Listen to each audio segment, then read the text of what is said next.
북한 국경 수비대가 발칵 뒤집혔습니다. 두만강변, 한겨울 새벽 3시, 철통 같은 경계가 펼쳐져 있어야 할 그 자리에서 완전 군장을 갖춘 북한 병사들이 일제히 차렷 자세로 섰습니다. 그리고 경례를 올렸습니다. 총을 겨눈 게 아닙니다. 경례를 한 겁니다. 그것도 탈북자 가족에게. 손에는 묵직한 가방이 들려 있었고 허리춤에는 지뢰 위치가 빼곡히 적힌 지도가 있었습니다. 평양에서 손꼽히는 무역 재벌 가족, 북한 최고 권력층도 알아보는 돈주 리성철 씨 일가가 그날 밤 100억을 들고 사선을 넘었습니다. 평양에서 가장 잘 나가던 이 가족이 도대체 무엇이 두려워서, 무엇을 잃기 싫어서 평생 쌓은 모든 것을 버리고 그 차디찬 국경을 넘어야 했을까요? 지금부터 그 이야기를 들려드리겠습니다. 이 영상이 도움이 되셨다면 구독과 좋아요 부탁드립니다. 여러분의 관심이 더 많은 탈북민들의 진실된 이야기를 전할 수 있는 힘이 됩니다. 그 모든 것은 이렇게 시작되었습니다. 제가 처음 이 이야기를 꺼내면 듣는 분들이 대부분 이렇게 말씀하십니다. 아니, 그렇게 잘 살았으면 왜 떠났어요? 맞는 말씀입니다. 저도 그 질문을 스스로에게 수도 없이 했습니다. 그러니 먼저 제가 어떻게 살았는지부터 말씀드려야 할 것 같습니다. 그래야 왜 떠났는지도 이해가 되실 테니까요. 저는 평양시 중구역에서 태어나고 자랐습니다. 여러분도 텔레비전에서 한 번쯤은 보셨을 겁니다. 김일성 광장이 있고 옥류관 냉면집이 있는 그 동네입니다. 북한에서도 거기서 산다고 하면 누구나 알아봤습니다. 아, 거기 사람이구나. 한마디면 충분했습니다. 우리나라로 치면 옛날 서울 종로에서 나고 자란 것처럼 그 동네 자체가 하나의 신분증이었습니다. 제 아버지는 대중국 무역 일을 하셨습니다. 북한 말로는 돈주라고 합니다. 요즘 말로 하면 무역상이자 사업가인데 쉽게 말씀드리면 중국과 북한 사이에서 물건을 떼다 파는 일이었습니다. 처음에는 작게 시작하셨는데 아버지가 손이 크고 사람을 잘 다루셔서 사업이 날로 커졌습니다. 제가 20살이 넘을 즈음에는 아버지 사업이 평양에서도 손꼽히는 규모가 되었고 저도 자연스럽게 그 일을 이어받게 되었습니다. 제가 살던 아파트는 평양 중구역의 고층 살림집이었습니다. 북한에서 고층 살림집이라고 하면 보통 사람들은 잘 못 들어가는 곳입니다. 엘리베이터가 있고 수도가 안정적으로 나오고 난방도 웬만큼 되는 곳이었으니까요. 일반 주민들이 겨울마다 연탄 구하러 다니고 나무하러 산에 올라갈 때 저희는 그런 걱정을 별로 안 했습니다. 지금 생각하면 참 미안한 일이지요.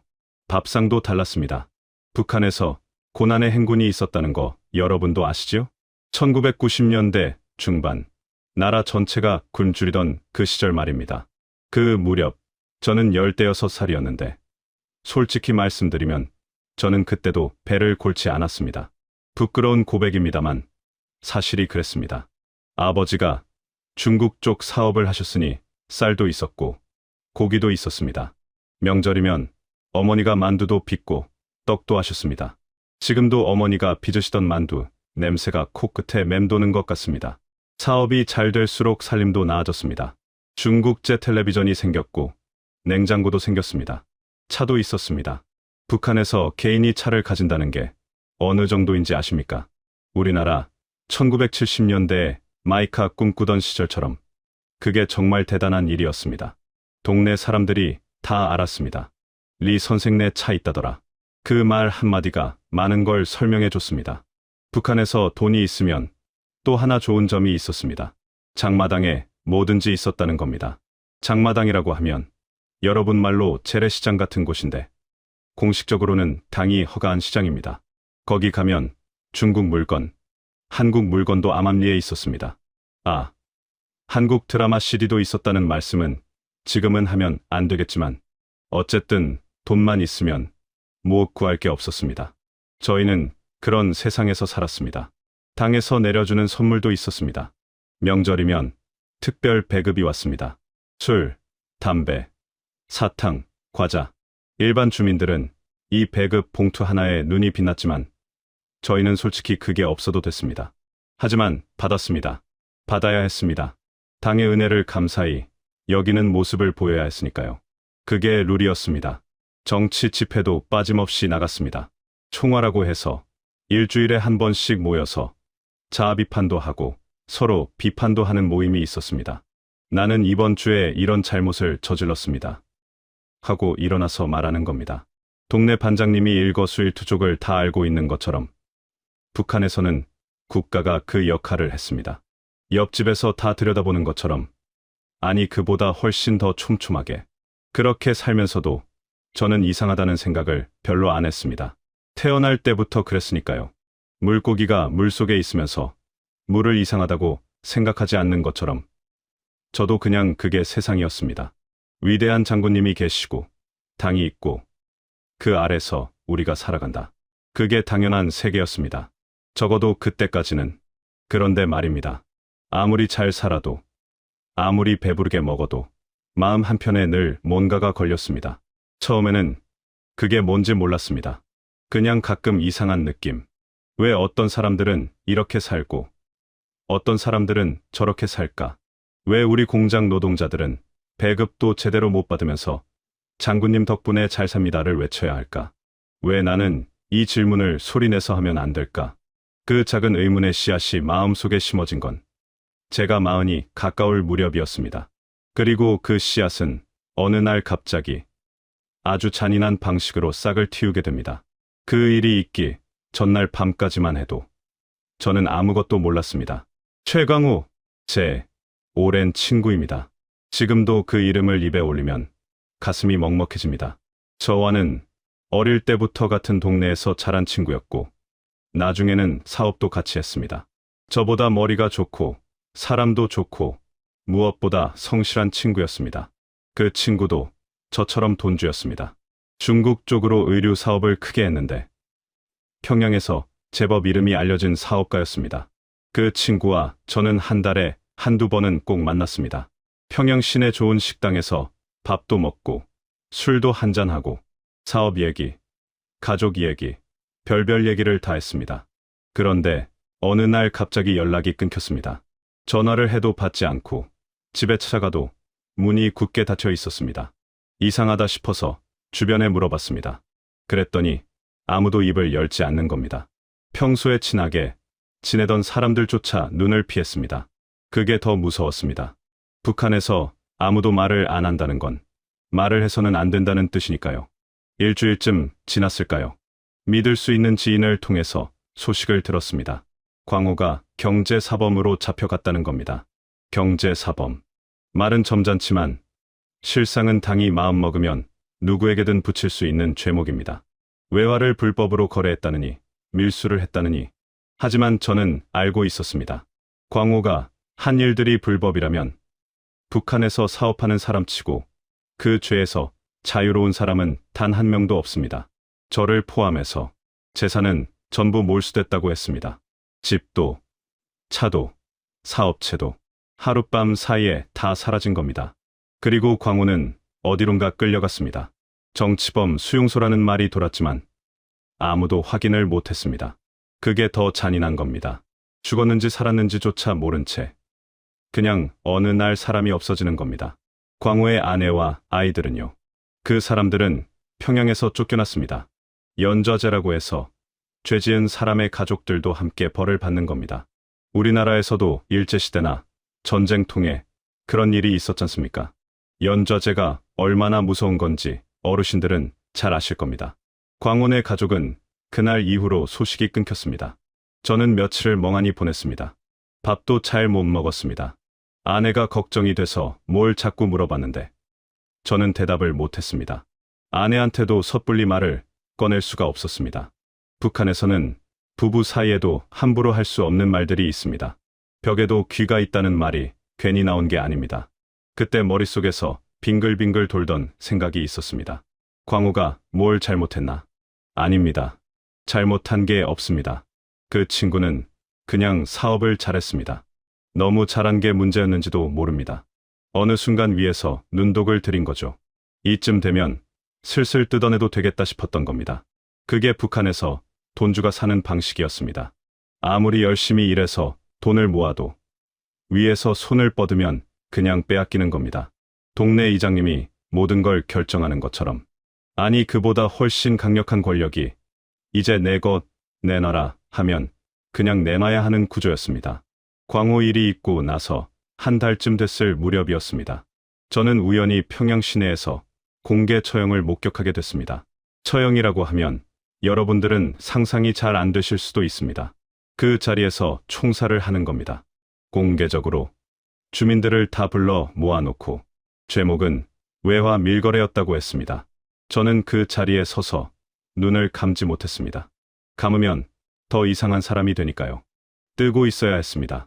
처형된 사람 나이가 저보다 몇 살 많아 보였습니다. 누군가의 아버지였겠지요. 누군가의 남편이었겠지요. 6.25 때도 전쟁통에도 사람이 그렇게 허무하게 가면 안 된다고 했잖습니까? 우리 부모님 세대가 그렇게 말씀하시더라고요. 그런데 전쟁도 아닌 평화로운 시절에 장터 한복판에서 그런 일이 벌어지는 겁니다. 집에 돌아오는 길에 저는 처음으로 뚜렷하게 생각했습니다. 이건 아니다. 이건 사람이 살 곳이 아니다.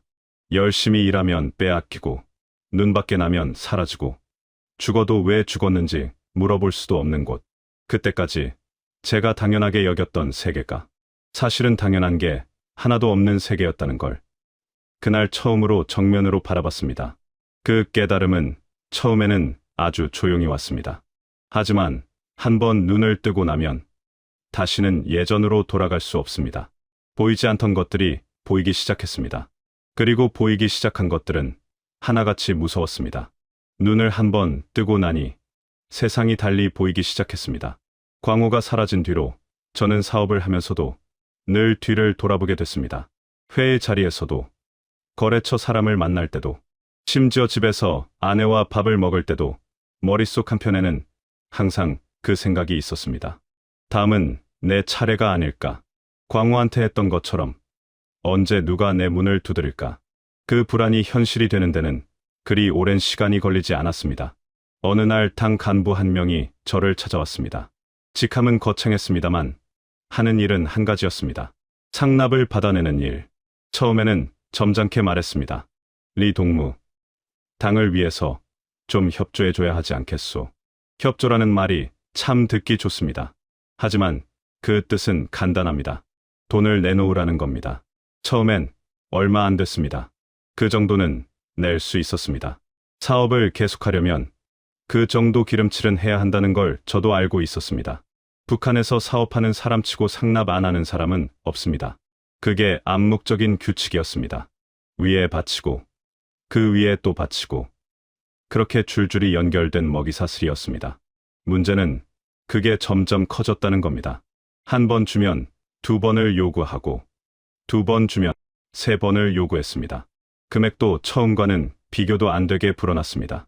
그러면서 하는 말이 네 동무 사업이 잘 되니까 당에서도 기쁘지 않겠소였습니다. 기쁘다는 말이 이렇게 무서울 수 있다는 걸 그때 처음 알았습니다. 잘 된다는 게 오히려 표적이 된다는 뜻이었으니까요. 어느 날은 간부가 대놓고 이런 말을 했습니다. 리 동무가 하는 대중국 루트 사업, 이참에 우리 기관이랑 같이 하는 게 어떻겠소. 같이 하자는 말처럼 들리지만 실제로는 사업권을 통째로 넘기라는 뜻이었습니다. 아니, 정확히는 명의만 우리가 갖고 실무는 내가 하되 수익은 위에서 가져가겠다는 겁니다. 제가 평생 일궈온 사업을 그냥 내놓으라는 거였습니다. 그 자리에서 저는 웃으면서 한번 검토해 보겠습니다라고 했습니다. 북한에서는 싫다는 말을 싫다고 못합니다. 특히 상대가 권력을 가진 사람일 때는요. 하지만 집에 돌아오는 길에 제 손이 떨리고 있다는 걸 느꼈습니다. 그게 분노인지 공포인지 아니면 둘 다인지 몰랐습니다. 아내한테는 그날도 제대로 말을 못했습니다. 밥상 앞에 앉아서 숟가락만 만지작거렸습니다. 아내가 왜 그러세요? 어디 아프세요? 하고 물었는데 저는 아니요, 괜찮소 하고 말았다. 자식들이 옆에 있었으니까요. 아이들 앞에서 그런 말을 꺼낼 수는 없었습니다. 그 무렵 저는 평양 바깥 소식을 조금씩 접하게 됐습니다. 사업 특성상 지방거래처 사람들을 만날 일이 있었는데 그 사람들 얘기를 들으면 또 다른 세상이었습니다. 함경도 쪽 사람들은 겨울마다 아이들이 얼어 죽는다고 했습니다. 약이 없어서 간단한 병에도 사람이 간다고 했습니다. 장마당에서 쓰러져 죽어도 치워줄 사람이 없다는 말도 들었습니다. 저는 그 말을 들으면서 할 말을 잃었습니다. 여러분, 우리나라도 6.25 직후에 그런 시절이 있었잖습니까? 보릿고개 넘기가 힘들고 아이들 보내기가 무서운 시절. 하지만 우리는 그걸 딛고 일어섰잖습니까? 그런데 북한은 전쟁이 끝난 지 수십 년이 지나도 여전히 그 자리에 있었습니다. 아니, 어떤 면에서는 더 나빠져 있었습니다. 저는 그 사실이 새삼 무겁게 느껴졌습니다. 집으로 돌아오면 아이들 얼굴을 오래 바라보게 됐습니다. 큰애는 그때 대학에 들어갔을 때였고, 딸아이는 고등학교 다닐 때였습니다. 공부도 잘하고, 얼굴도 반듯하고, 아버지 눈에 예쁘지 않은 자식이 어디 있겠습니까만, 그 아이들을 보면서 이런 생각이 들었습니다. 이 아이들이 평생 이 땅에서 살아야 한다면 앞으로 어떻게 될까? 나처럼 언제 빼앗길지 모르면서 전전긍긍하며 살아야 할까? 아니면 광호처럼 어느 날 갑자기 사라지게 될까? 그 생각이 드는 순간 뭔가가 결정되어 가고 있다는 걸 느꼈습니다. 아직 말로 꺼내지도 않은 생각이었는데 마음속에서는 이미 방향이 잡혀가고 있었습니다. 이대로는 안 된다. 이 땅에서 이 아이들과 함께 계속 살 수는 없다. 그 생각은 한번 자리를 잡으니 떠나질 않았습니다. 밥을 먹어도, 잠을 자도, 사업 미팅을 해도 그 생각만 맴돌았습니다. 그리고 며칠 후, 두 번째 간부가 찾아왔습니다. 이번엔 처음 온 사람보다 직급이 더 높았습니다. 하는 말은 똑같았지만 목소리에 담긴 온도가 달랐습니다. 점잖은 협박이었습니다. 웃으면서 하는 협박이 더 무섭다는 걸 여러분도 아시지요? 그날 밤 저는 처음으로 아내에게 말을 꺼냈습니다.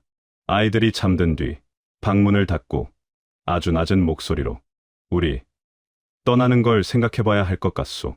탈북 브로커를 처음 만난 건 평양 외곽의 한 식당이었습니다. 믿을 수 있는 지인을 통해 소개받은 사람이었습니다. 나이는 저보다 조금 많아 보였고 외모는 그냥 평범한 중년 남성이었습니다. 특별히 눈에 띄는 데가 없는 사람. 그게 오히려 이 일을 오래 한 사람의 특징이겠구나 싶었습니다. 눈에 띄면 안 되는 일을 하는 사람이니까요. 첫 만남에서 서로 직접적인 말은 하지 않았습니다. 그냥 밥을 먹으면서 이런저런 얘기를 했습니다. 날씨 얘기, 사업 얘기, 탈북이라는 말은 한마디도 안 나왔습니다. 하지만 그 자리에서 서로가 무슨 얘기를 하러 나온 건지는 다 알고 있었습니다. 두 번째 만남에서야 본론이 나왔습니다. 브로커가 조용히 물었습니다. 인원이 몇입니까? 저는 4명이라고 했습니다. 브로커가 잠깐 생각하더니 금액을 말했습니다. 저는 그 금액을 듣고 속으로 계산을 했습니다. 터무니없이 비싼 금액이었습니다. 일반 탈북자라면 평생 모아도 못 낼 돈이었습니다. 하지만 저는 낼 수 있었습니다. 그래서 말했습니다. 대신 안전을 보장해 주셔야 합니다. 브로커가 고개를 끄덕였습니다. 그 뒤로 몇 차례 더 만나면서 구체적인 얘기가 오갔습니다. 루트, 날짜, 방법. 브로커가 국경 수비대 쪽에 이미 연결이 돼 있다고 했습니다. 사령관급부터 말단 병사까지 구간 전체를 처리할 수 있다고. 그러려면 추가 비용이 더 든다고 했습니다. 저는 얼마냐고 물었고 브로커가 금액을 댔습니다. 또 적지 않은 돈이었습니다. 저는 알겠다고 했습니다. 돈을 전달하는 날이 됐습니다. 저는 몇 달에 걸쳐서 조금씩 바꿔둔 달러와 위안화를 꺼냈습니다. 그리고 금괴 몇 개를 더 챙겼습니다. 손바닥만 한 금괴가 생각보다 무겁습니다. 그걸 가방에 넣으면서 이게 우리 가족 목숨값이구나 하는 생각이 들었습니다. 평생 일궈온 재산이 이 가방 하나에 담겨 있었습니다. 그리고 이걸 건네고 나면 되돌아올 수 없다는 것도 알았습니다. 만남 장소는 평양 외곽 어느 창고였습니다. 브로커가 지정한 곳이었습니다. 저는 혼자 갔습니다. 아내한테는 어디 간다고 말만 하고 자세한 건 말하지 않았습니다. 혹시 무슨 일이 생기면 아내는 모르는 게 낫다고 생각했습니다. 창고 안에는 브로커와 처음 보는 남자 한 명이 더 있었습니다. 브로커가 소개했습니다. 이 사람이 국경 쪽 연락책이라고. 그 남자는 제게 악수를 청했습니다. 저는 그 손을 잡으면서 이 사람이 과연 믿을 수 있는 사람인가를 가늠하려 했습니다. 눈을 봤습니다. 그 사람도 저를 봤습니다. 서로 재고 있었습니다. 가방을 내려놨습니다. 브로커가 확인했습니다. 달러를 세고 위안화를 세고 금괴 무게를 저울에 달았습니다. 저는 그 모습을 보면서 묘한 기분이 들었습니다. 평양에서 사업을 하면서 큰돈이 오가는 자리를 수없이 경험했습니다. 그런데 그때와는 다른 느낌이었습니다. 그때는 사업이었고 이건 목숨이었으니까요. 확인이 끝나자 브로커가 봉투 하나를 꺼냈습니다. 안에 종이가 있었습니다. 접힌 종이를 펼치니 작은 지도가 그려져 있었습니다. 국경 지역 지형도였는데 군데군데 표시가 돼 있었습니다. 브로커가 설명했습니다. 빨간 표시가 지뢰 위치라고, 파란 선이 우리가 걸어야 할 경로라고, 이 선에서 벗어나면 안 된다고. 저는 그 지도를 손에 들고 한참 들여다봤습니다. 손바닥만 한 종이 위에 우리 가족의 살 길이 그려져 있었습니다. 선 하나 잘못 벗어나면 끝이었습니다. 그 선을 정확히 따라가면 살 수 있었습니다. 브로커가 말했습니다. 날짜는 제가 연락드리겠습니다. 연락이 오면 그날 바로 움직이셔야 합니다. 미룰 수 없습니다. 저는 알겠다고 했습니다. 브로커가 마지막으로 덧붙였습니다. 중간에 마음이 바뀌셔도 돈은 돌려드리기 어렵습니다. 저는 그 말에 쓴웃음이 났습니다. 이미 마음이 바뀔 단계는 지났다고 생각했습니다. 창고를 나오면서 바깥 공기를 크게 들이마셨습니다. 저녁 공기였는데 차갑고 맑았습니다. 평양 하늘을 올려다봤습니다. 별이 몇 개 보였습니다. 이 하늘을 이제 얼마나 더 볼 수 있을까? 아니, 볼 수 있을까 없을까도 모르는 상황이었습니다. 집으로 돌아오니 아내가 기다리고 있었습니다. 제 얼굴을 보더니 아무것도 묻지 않았습니다.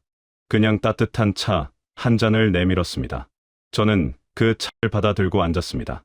두 사람이 아무 말 없이 차를 마셨습니다. 그 침묵이 어떤 말보다 많은 걸 담고 있었습니다. 이제 돌아갈 수 없습니다. 우리는 이미 선을 넘었습니다.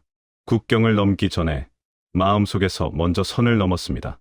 우리 떠나는 걸 생각해봐야 할 것 같소.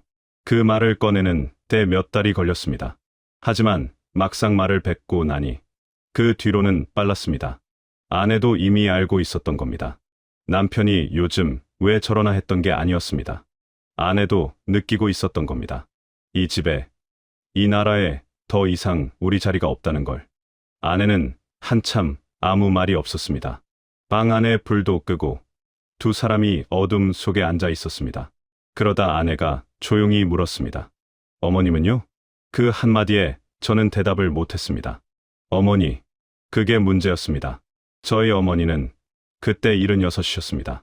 무릎이 많이 안 좋으셔서 계단 오르내리기도 힘드셨고 겨울만 되면 관절이 쑤신다고 누워 계시는 날이 많았습니다. 그 몸으로 두만강을 건넌다는 건 솔직히 생각하기 어려운 일이었습니다. 국경을 넘는 게 젊은 사람한테도 목숨을 거는 일인데 76 노인이 그 길을 간다는 건 무리였습니다. 그걸 알면서도 말을 꺼내지 못하고 며칠을 보냈습니다. 어머니, 방 앞을 지날 때마다 발길이 멈췄습니다. 문 안에서 어머니가 텔레비전 보시는 소리가 들리면 저는 그냥 그 자리에 서 있었습니다. 문을 열고 들어가서 어머니, 저 이제 떠나야 할 것 같습니다. 이 말을 어떻게 합니까? 할 수가 없었습니다. 결국 어머니께는 말씀을 못 드리기로 했습니다. 아시면 안 된다는 뜻이 아니었습니다. 아시면 못 보내실 게 분명했으니까요. 어머니가 그러면 나도 같이 가야지 하실 것이고 그러면 저는 어머니를 모시고 갈 수도 두고 갈 수도 없는 처지가 될 게 뻔했습니다. 그래서 아무것도 모르시는 채로 두는 게 그게 차라리 어머니를 위한 일이라고 저는 스스로를 설득했습니다. 지금도 그게 맞는 선택이었는지는 모르겠습니다. 준비는 은밀하게 시작했습니다. 탈북 루트를 아는 사람을 수소문했습니다. 이게 쉬운 일이 아닙니다. 잘못 건드렸다가는 오히려 신고를 당해서 그 자리에서 끝날 수 있으니까요. 믿을 수 있는 사람인지 아닌지를 판단하면서 아주 천천히, 아주 조심스럽게 접촉했습니다. 몇 달에 걸쳐서 겨우 연결이 됐습니다. 탈북 브로커였습니다. 중국 쪽에 연줄이 있는 사람이었는데 그 사람을 통해서 루트 정보를 얻었습니다. 돈 얘기가 나왔습니다. 얼마나 드느냐고 물었더니 금액이 상당했습니다. 일반 탈북자들이 감당하기엔 어림없는 금액이었습니다. 하지만 저는 그 돈을 낼 수 있었습니다. 아니, 그것보다 더 낼 수 있었습니다. 그래서 저는 브로커에게 말했습니다. 안전하게만 해줘요. 돈은 맞춰드리리다. 그 말이 이후에 어떤 결과를 가져올지. 그때는 미처 몰랐습니다. 재산을 현금화하는 작업도 시작했습니다. 부동산은 팔 수가 없었습니다. 갑자기 집을 내놓으면 이상하게 보일 테니까요. 대신 금괴를 정리했습니다. 오래전부터 조금씩 모아둔 금괴가 있었습니다. 북한 돈주들은 은행을 믿지 않습니다. 국가가 마음먹으면 언제든 동결할 수 있으니까요. 그래서 금으로 갖고 있었습니다. 그 금을 조금씩 달러와 위안화로 바꿨습니다. 의심받지 않으려고 한꺼번에 하지 않고 몇 달에 나눠서 천천히 짐은 최소한으로 꾸렸습니다. 눈에 띄는 짐을 들고 다니면 안 되니까요. 옷까지 몇 벌, 그리고 현금과 보석 일부, 평생 모은 것들을 가방 하나에 담아야 했습니다. 그 작업을 하면서 이상하게 손이 안 떨렸습니다. 오히려 마음이 고요해지는 느낌이었습니다. 결심이 서고 나면 그렇게 되는 것 같습니다. 떠나기 며칠 전, 저는 혼자 어머니 방에 들어갔습니다. 어머니는 낮잠을 주무시고 계셨습니다. 저는 한참 어머니 얼굴을 들여다봤습니다. 주름이 깊어지셨더라고요. 머리카락도 예전보다 많이 휘어지셨고, 그 얼굴을 보면서 저는 속으로만 말했습니다. 어머니, 죄송합니다. 불효자입니다. 살아생전에 다시 뵐 수 있을지 모르겠습니다. 건강하게 계세요. 눈물이 나왔습니다. 소리는 냈습니다. 어머니가 깨실까봐 소리는 참았습니다. 그냥 눈물만 흘렸습니다. 한 번도 어머니 앞에서 그렇게 운 적이 없었는데, 어릴 때 무릎 꿇고 혼나도 이를 악물었던 아들이 그날은 혼자 펑펑 울었습니다. 떠나는 날 아침, 저는 평소처럼 아침밥을 먹었습니다. 어머니가 차려주신 밥이었습니다. 된장국에 밥 한 그릇. 어머니는 아무것도 모르시고 많이 먹어라. 요즘 얼굴이 많이 빠졌다고 하셨습니다. 저는 네, 잘 먹겠습니다. 하고 숟가락을 들었습니다. 그게 마지막 밥상이었습니다. 어머니가 차려주신 마지막 밥상. 집을 나서면서 저는 한 번도 뒤를 돌아보지 않았습니다. 돌아보면 못 갈 것 같았습니다. 떠나는 날 밤은 유난히 추웠습니다. 2월 초였습니다. 두만강이 꽁꽁 얼어붙는 계절이었습니다. 브로커가 겨울을 택한 데는 이유가 있었습니다. 강물이 얼면 헤엄칠 필요가 없습니다. 걸어서 건넙니다. 몸이 젖지 않으니 저체온증 위험이 줄어들고, 무엇보다 아이들이 있는 가족 입장에서는 그게 훨씬 안전했습니다. 물론 그 판단이 맞았는지는 다 건너고 나서야 알 수 있는 일이었습니다만, 우리 가족은 평양에서 기차를 탔습니다. 함경북도 쪽으로 이동하는 거였는데, 뒷차 안에서 내 식구가 뿔뿔이 흩어져 앉았습니다. 한 가족처럼 보이면 안 됐으니까요. 저는 모르는 척 창밖을 내다보면서도 눈끝으로 아이들을 계속 확인했습니다. 딸아이가 긴장했는지 얼굴이 창백했습니다. 아들은 억지로 태연한 척했지만 손을 꽉 쥐고 있었습니다. 아내는 성경책을 무릎에 올려놓고 눈을 감고 있었습니다. 기도를 하는 건지 잠을 자는 건지 아마 기도였겠지요. 함경북도 어느 소도시에서 내렸습니다. 브로커가 미리 말해준 장소였습니다. 거기서 다시 차를 타고 이동했습니다. 차 안에 브로커 측 사람이 2명 더 있었습니다. 아무도 말이 없었습니다. 차 창문에는 커튼이 쳐져 있었고 어디로 가는지 정확히 알 수 없었습니다. 1시간쯤 달렸을까요? 차가 멈추면서 브로커가 말했습니다. 다 왔습니다. 내리세요. 거기서부터는 걸었습니다. 깊은 밤이었고 사방이 어두웠습니다. 손전등도 켤 수 없었습니다. 불빛이 보이면 순찰대에 발각되니까요. 브로커가 앞장서고 저희 가족이 그 뒤를 따랐습니다. 눈길을 걸으면서 소리를 줄이는 게 보통 어려운 일이 아닙니다. 발을 내디딜 때마다 뽀득뽀득 눈 밟히는 소리가 너무 크게 들렸습니다. 그 소리 하나하나가 다 심장을 쥐어짰습니다. 얼마쯤 걸었을까요? 브로커가 손을 들어 걸음을 멈추게 했습니다. 그러더니 낮은 목소리로 말했습니다. 여기서 잠깐 기다리세요. 저희는 눈밭에 쭈그리고 앉았습니다. 딸아이가 제 팔을 꽉 잡았습니다. 떨고 있었습니다. 추위 때문인지 무서움 때문인지 저는 딸아이 손을 맞잡아 줬습니다. 아무 말도 못하고 그냥 손만 잡았습니다. 그로부터 10분쯤 지났을 때였습니다. 저 멀리서 손전등 불빛이 2번 깜빡였습니다. 신호였습니다. 브로커가 이제 가십시다 했습니다. 그때 제가 본 장면은 지금도 눈에 선합니다. 초소 방향에서 군인 2명이 걸어왔습니다. 완전 군장을 갖춘 국경 수비대였습니다. 저는 순간 온몸이 굳었습니다. 끝났다고 생각했습니다. 여기서 잡히는구나. 여기까지구나. 그런데 그 군인들이 저희 쪽으로 다가오더니 멈춰 서서 차렷 자세를 취하는 겁니다. 그리고 경례를 올렸습니다. 저는 제 눈을 믿을 수가 없었습니다. 브로커가 나지막이 설명해 줬습니다. 이 초소 구간 병사들은 이미 다 처리가 됐다고.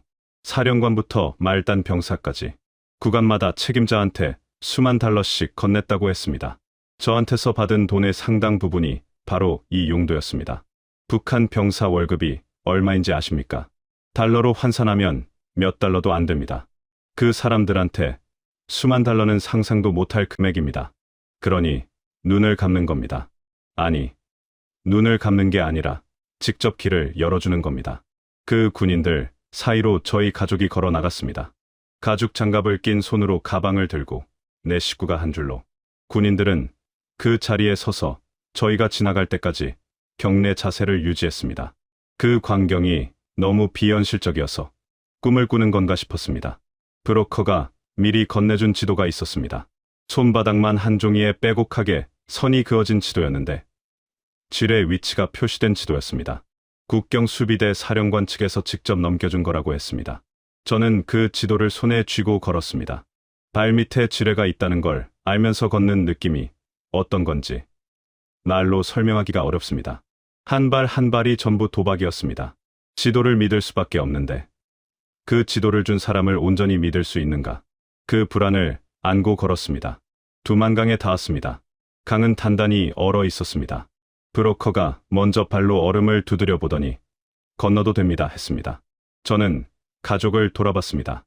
아내, 아들, 딸, 3사람 얼굴이 달빛에 비쳤습니다.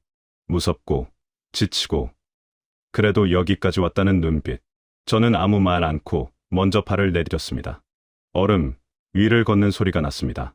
강 한복판쯤 왔을 때 갑자기 강 건너편에서 불빛이 움직이는 게 보였습니다. 중국 쪽 순찰대인지 아니면 다른 무언가인지. 저는 멈추지 마세요. 계속 걸으세요. 하고 가족에게 속삭였습니다. 멈추면 더 눈에 띕니다. 아무렇지 않게 걷는 게 오히려 안전합니다. 그렇게 강을 건넜습니다. 중국 땅을 처음 밟는 순간 딸아이가 제 손을 놓지 않았습니다.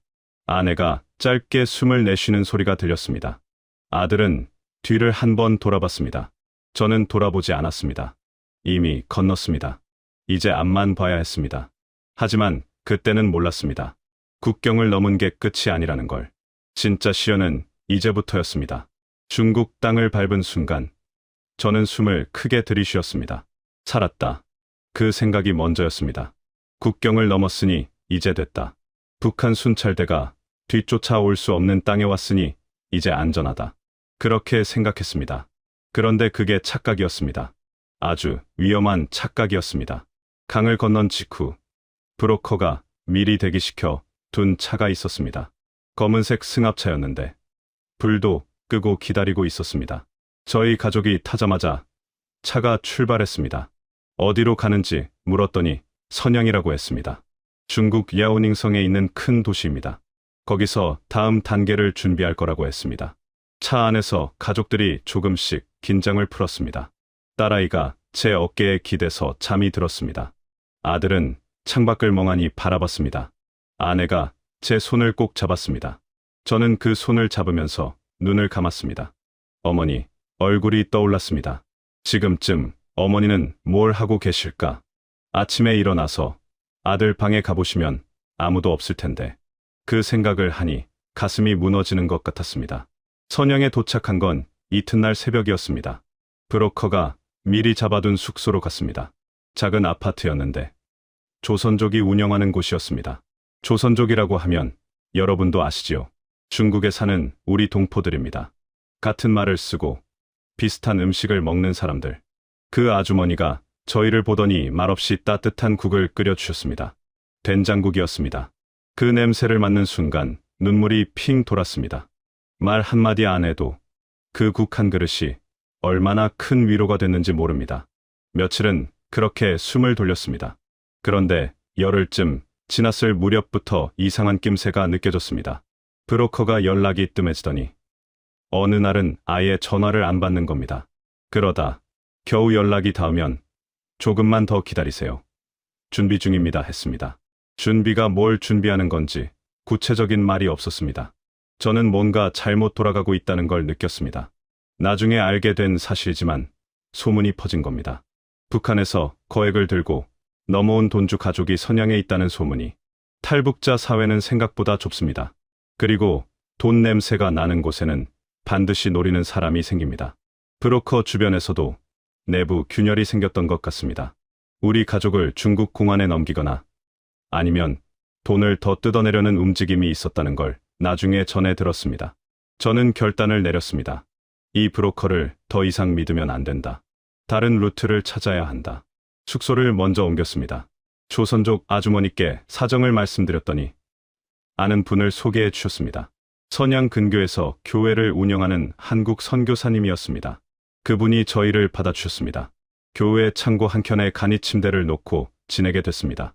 넓지도 따뜻하지도 않은 공간이었지만 그게 그때 저희한테는 가장 안전한 곳이었습니다. 선교사님은 대가를 바라지 않으셨습니다. 그냥 도와주셨습니다. 밥도 챙겨주시고 아이들 옷도 구해주시고 중국말을 못하는 저희 가족 대신 바깥 심부름도 해주셨습니다. 저는 그분한테 왜 이렇게까지 해주시느냐고 물었습니다. 선교사님은 웃으시면서 사람이 사람을 도와야지요. 그게 다입니다라고 하셨습니다. 그 말이 지금도 마음에 남아 있습니다. 하지만 거기서도 마냥 있을 수는 없었습니다. 중국 공안의 탈북자 단속이 심해지고 있다는 소식이 들어왔습니다.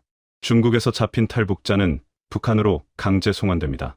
그게 얼마나 끔찍한 일인지는 말씀 안 드려도 아실 겁니다. 북한으로 돌아가면 정치범 수용소는 각오해야 합니다.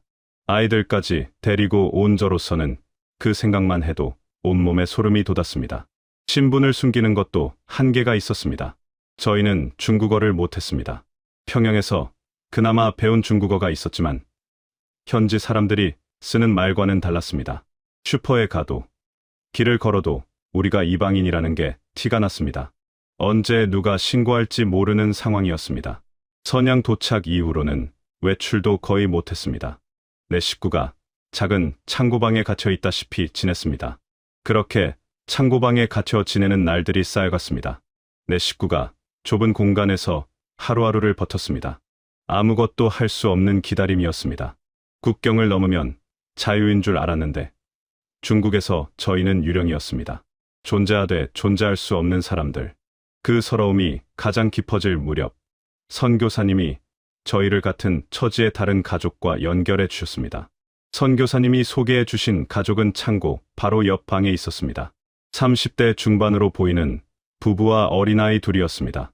아이들은 대여섯 살쯤 됐을까요? 남자는 함경북도 출신이라고 했습니다. 탄광 노동자였다고 했습니다.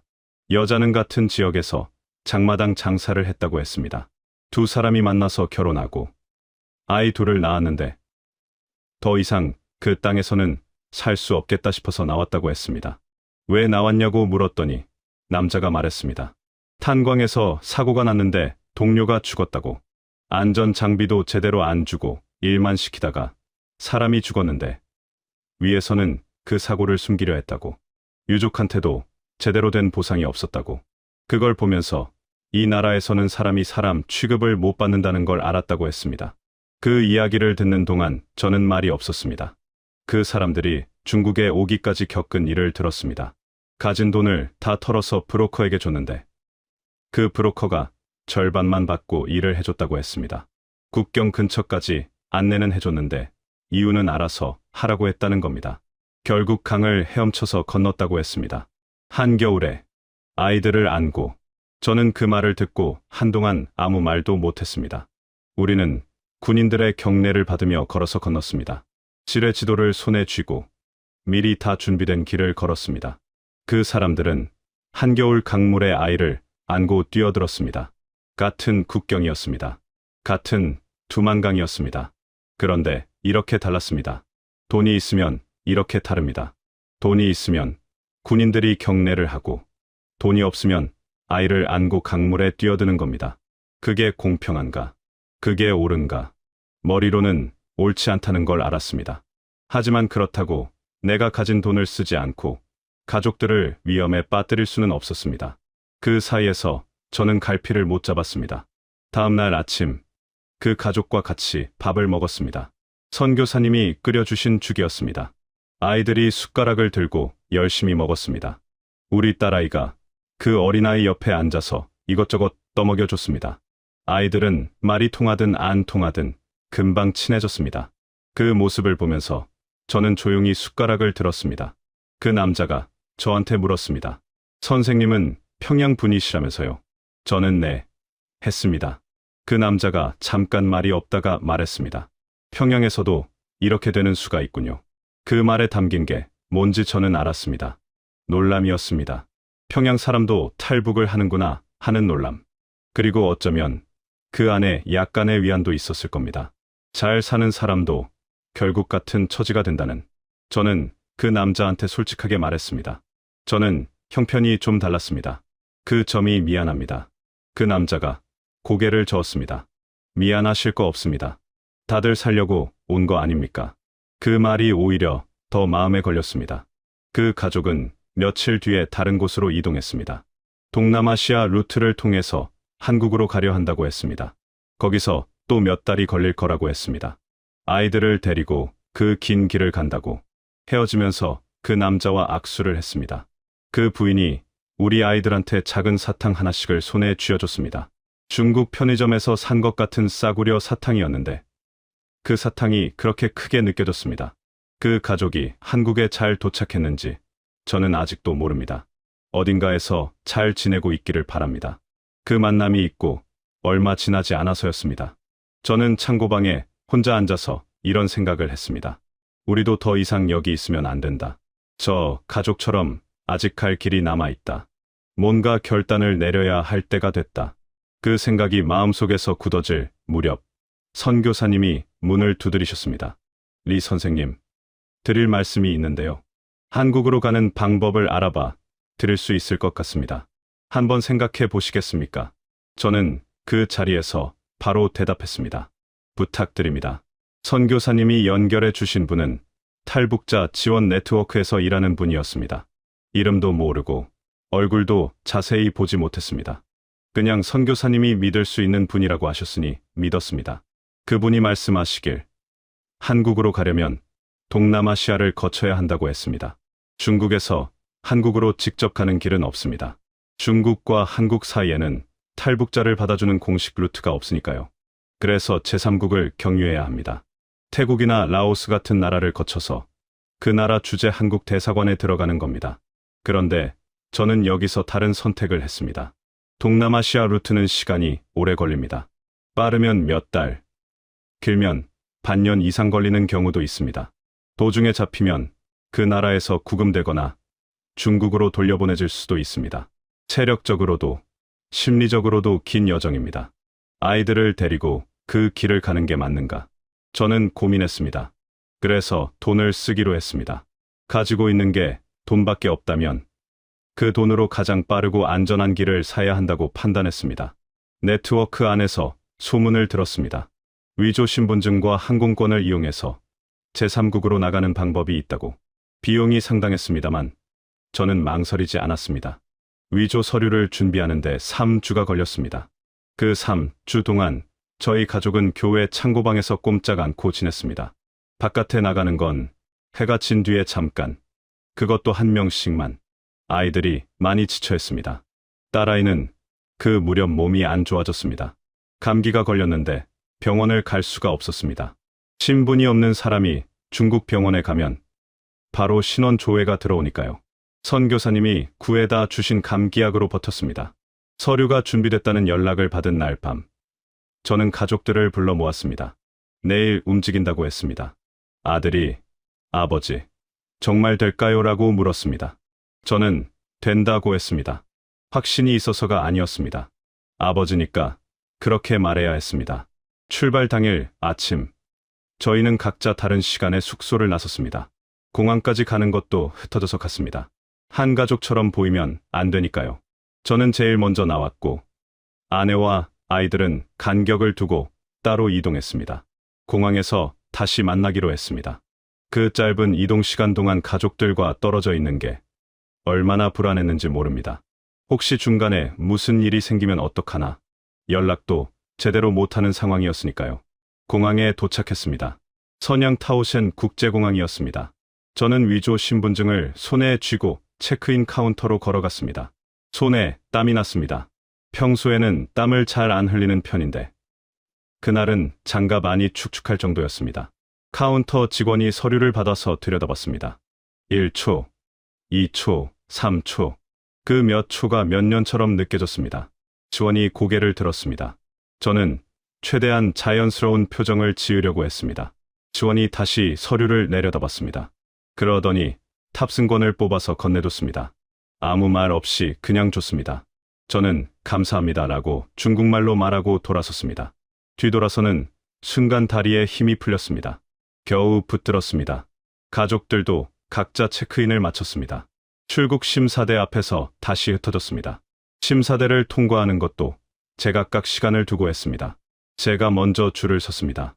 심사관이 여권을 받아서 스캔했습니다.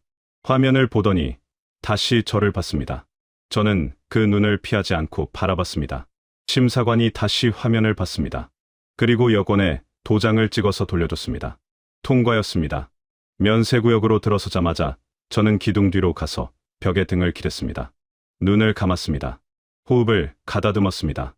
얼마 뒤 아내가 왔고 아들이 왔고 딸아이가 왔습니다. 네 사람이 아무 말 없이 잠깐 서 있었습니다. 말이 필요 없었습니다. 비행기에 탑승했습니다. 목적지는 태국 방콕이었습니다. 거기서 한국 대사관으로 가는 게 계획이었습니다. 비행기가 활주로를 달리기 시작하자 딸아이가 작은 소리로 말했습니다. 아빠, 우리 진짜 가는 거죠? 저는 딸아이 머리를 쓰다듬으면서 말했습니다. 그래, 간다. 비행기가 이륙했습니다. 창밖으로 선양 시내가 작아지다가 사라졌습니다. 저는 그 창밖을 보면서 북쪽 방향을 생각했습니다. 거기 어딘가에 어머니가 계십니다. 지금쯤 무얼 하고 계실까? 아들이 연락 없이 사라진 걸 아시고 얼마나 놀라셨을까? 얼마나 기다리고 계실까? 눈물이 나왔습니다. 이번엔 소리도 냈습니다. 비행기 엔진 소리가 크니까 괜찮았습니다. 방콕에 도착해서 한국 대사관으로 연락을 취했습니다.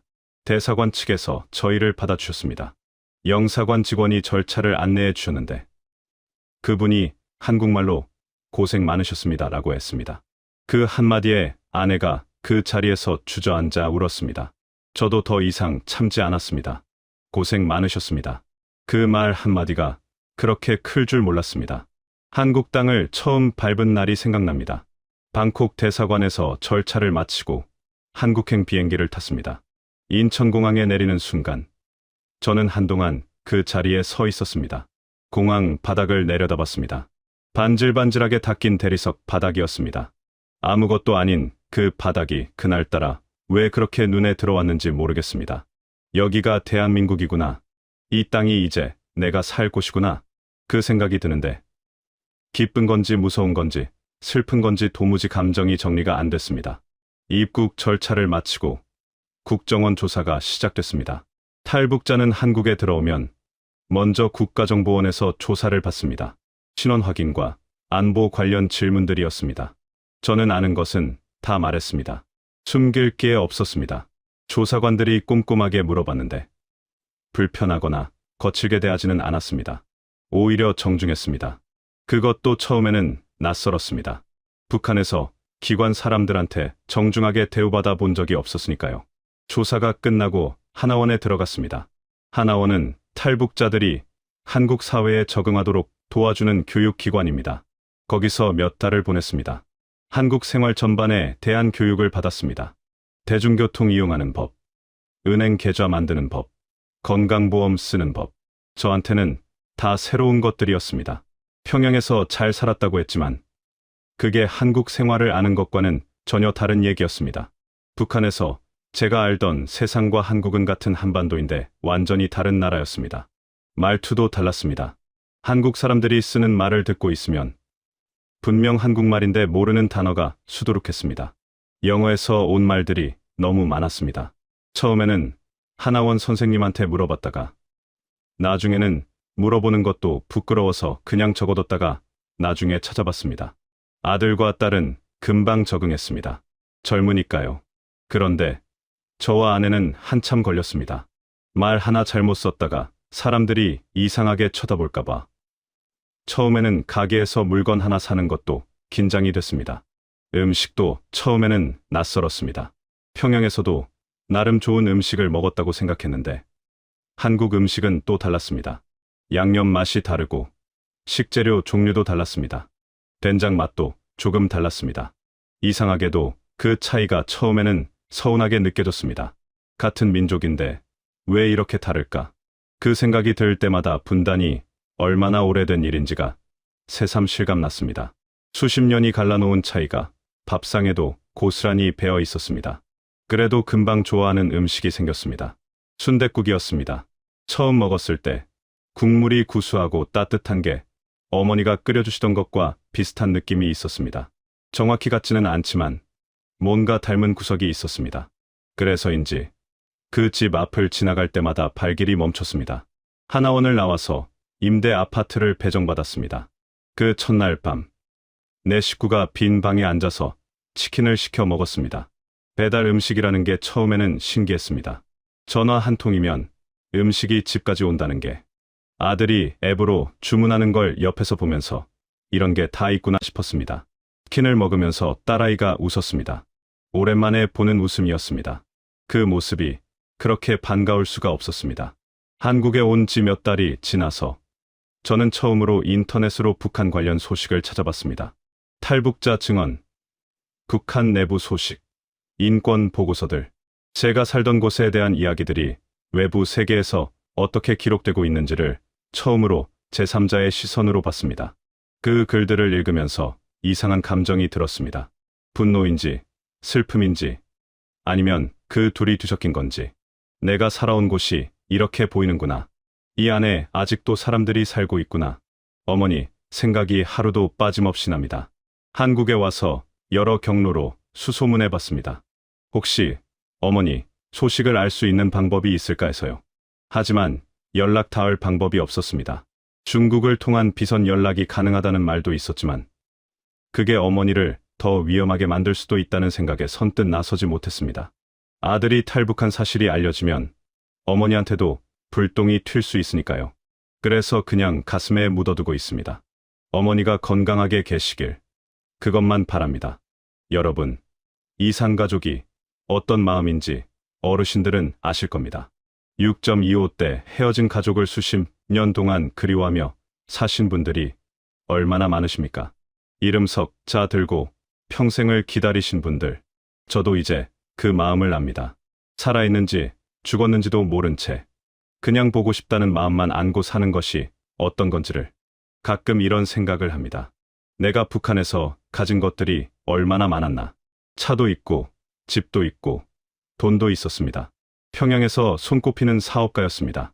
그런데 그 모든 것을 두고 떠났습니다. 왜냐고요? 돈으로는 살 수 없는 것들이 있었기 때문입니다. 내일 내가 어떻게 될지 모르는 불안 없이 잠드는 것. 하고 싶은 말을 하고 싶을 때 할 수 있는 것. 자식들이 열심히 노력하면 그 노력이 보상받는 세상에서 살게 하는 것. 그것들을 돈으로는 살 수 없었습니다. 한국에 온 지 이제 몇 해가 됐습니다. 아들은 대학에 다시 들어갔습니다. 딸아이는 취업 준비를 하고 있습니다.